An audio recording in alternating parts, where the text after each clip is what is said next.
If you suddenly had $100,000 to invest, what would you actually do with it? Would you dump it in the stock market, buy real estate, max out your retirement account, pay off debt? This is exactly where a lot of smart people get stuck, not because they lack discipline, but because they don't know the right system to deploy their capital. And the truth is, investing $100,000 the right way isn't about finding one perfect investment. It's about sequencing your dollars intelligently so you maximize tax advantages, manage risks, and let compounding work on your investments.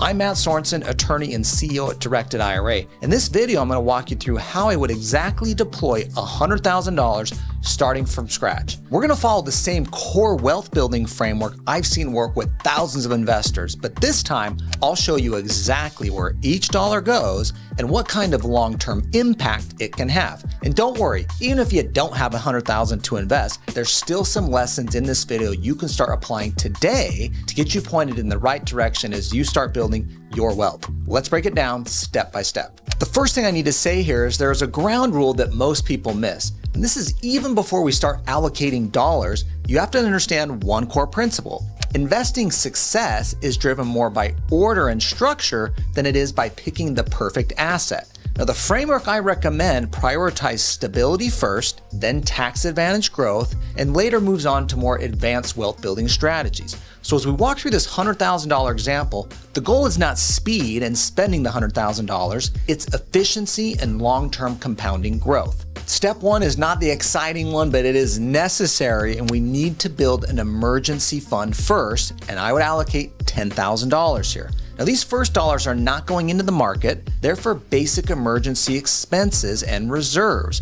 This is for normal events that come up in life. Now, in this example, I would allocate approximately $10,000 that could go into a high yield savings or money market account that you can access easily if you end up having a job change, you have car repairs, or any other unexpected expenses. Even though this money may only earn a modest rate of return of interest, its real benefit and value is preventing you from having to go on a credit card or having to liquidate good investments at the wrong time. So we have $10,000 set aside here for emergency expenses, and we have $90,000 left. Now we're on to step two here, where we're going to capture the 401k match at work. If you have access to an employer 401k with a match, this is always the highest priority investment after an emergency savings account because it amounts to free money your employer is going to put into your 401k. For example, let's say you put $8,000 as a contribution into your 401k at work, and your employer matches that dollar for dollar of $8,000 for $16,000 in your 401k. You've literally doubled your money on that investment because of the employer match. Now, I want to make sure everyone's on the same page here. When we put that money in the 401k, we're going to go invest it. Let's assume we're getting a 7% average annual return. Well, that $16,000 that only cost me $8, invested over 25 years, results in $87,000 of wealth. We're letting that money grow and build over time. Skipping the match on your 401k is one of the most expensive mistakes investors make. So now in this example here, we've deployed $10,000 into savings, $8,000 into the 401k, which immediately became $16,000 from the match, and now we have $82,000 left to invest. Step three here is we need to look at eliminating high interest debt. Before we start aggressively investing elsewhere, we need to remove any high interest debt that is creating drag on our wealth building efforts. Let's assume in this example here that you have $12,000 of credit card debt at 20% interest. Paying off this credit card debt is mathematically equivalent to getting a 20% return, which is extremely difficult, especially since we are guaranteed to save 20% if we pay off that credit card debt. And after we pay this off, this $12,000 of debt elimination at 20%, we are saving ourselves $2,400 a year in interest that was going straight to the credit card company, draining our future income and wealth. So now, if you're keeping track here on the math, we got $10,000 in a savings account, getting a high yield. We had $8,000 we put into the 401k that actually doubled to $16,000, and now we paid off $12,000 of high interest debt. We have $70,000 left to continue to invest and figure out how to grow and effectively build wealth. Step four here is funding a Roth IRA with $7,500. That's the annual contribution you can put in to your Roth IRA. Now what we're starting to do is we're building a tax-free wealth bucket using the Roth IRA structure. Now we're putting $7,500 in as an annual contribution, which we are later going to invest. Now, if you're a high income earner, you might have heard you can't do a Roth IRA. Well, that's not true. You can do something called a backdoor Roth IRA. I've got a lot of other videos and content on how high income earners can use a backdoor Roth IRA to still put in $7,500 a year. Now, why the Roth IRA matters is, 1, we get tax-free growth.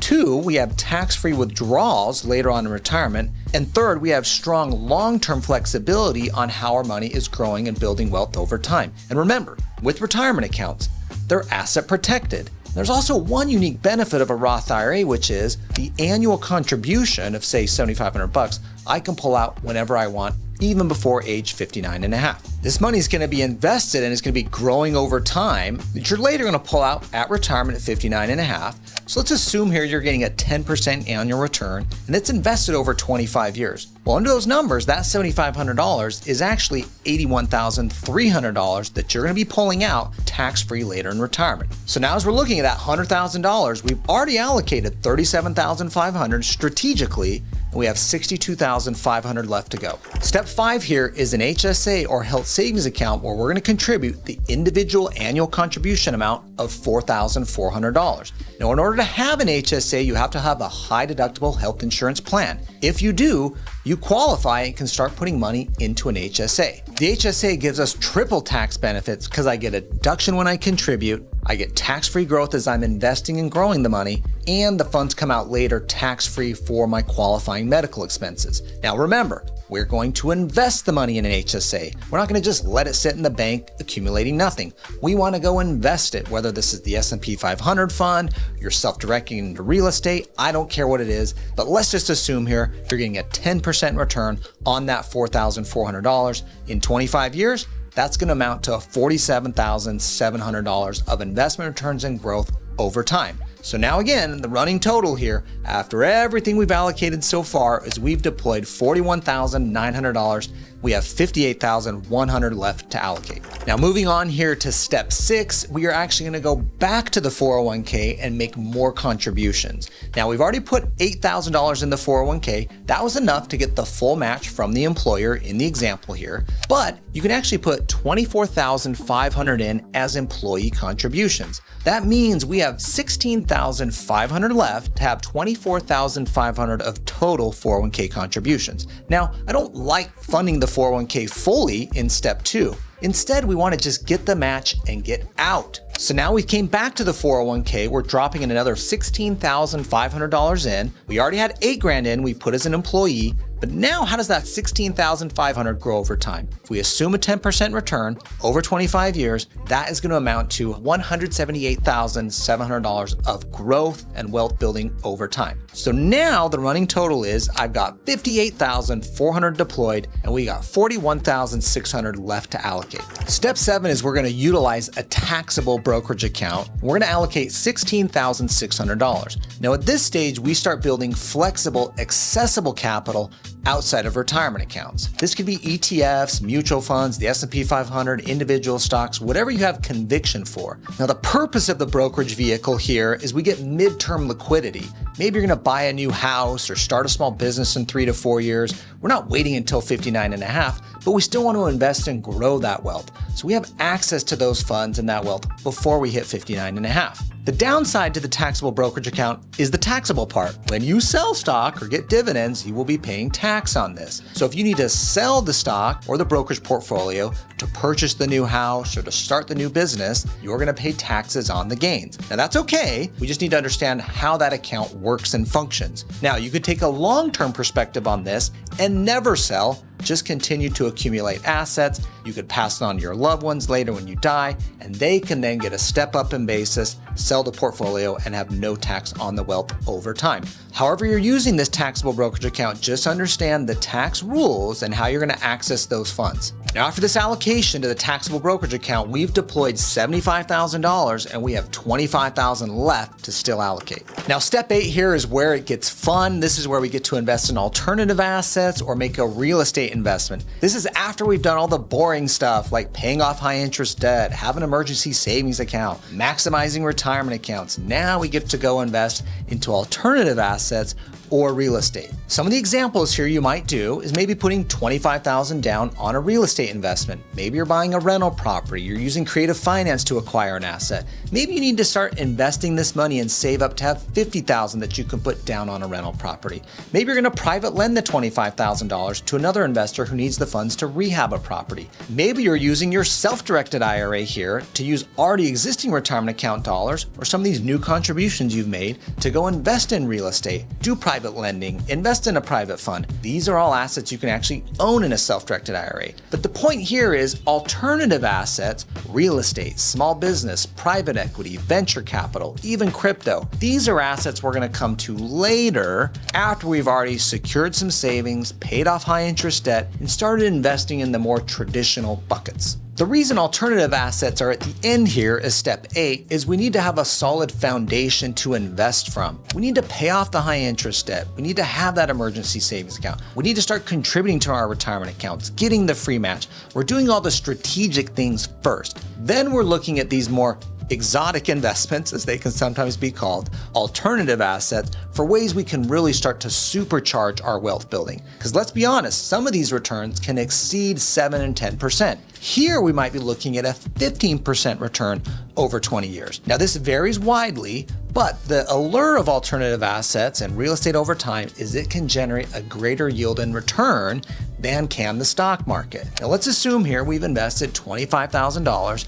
and we're getting a 15% annual return over 25 years. That will amount to $823,000 of wealth building over time. It's important to note here, these assets carry much higher risk, but they also come with much higher return. This makes due diligence even more critical as you're looking at real estate or other alternative assets. Make sure you're choosing the right alternative assets for your portfolio. And with that $25,000 into real estate or alternative assets, we fully deployed our $100,000. Now that we've gone through all the steps, I want to look at what this $100,000 becomes over time. So let's zoom out and look at the potential long-term impact of deploying this $100,000 efficiently. Now let's take a rough blended projection here over 25 years. And let's assume that the rate of return here on the 401k, the HSA, the Roth IRA, the taxable brokerage account, let's assume we're getting a 10% annual rate of return. That's what you can at least get in the S&P 500 fund. And we have $25,000 into real estate or alternative assets at a 15% rate of return. So the total value of this $78,000 that I actually invested would end up being $1,397,000 over 25 years, all from wisely investing your initial $100,000. And remember, we don't have any high interest debt because we paid off $12,000 of that credit card debt. We also set aside a $10,000 emergency fund that gave us peace of mind as we're growing, investing, and building wealth.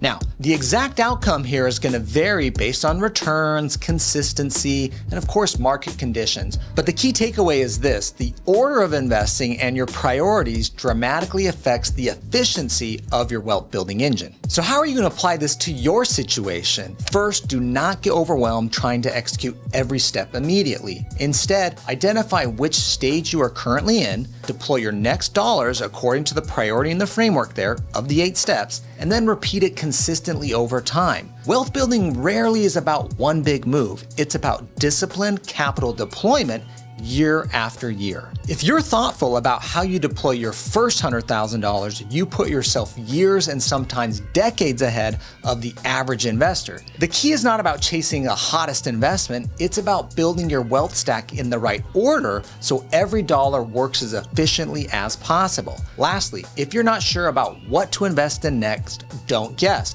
I put together a free ideal order of investing guide that shows you exactly what to do first, what to do next, and how to build wealth in the right sequence. You can download it at the link in the description below and use it to map out your next move in minutes. And before you go, if you found this video helpful, please like it, subscribe to the channel, and turn on notifications so you don't miss future strategies on building wealth and protecting assets.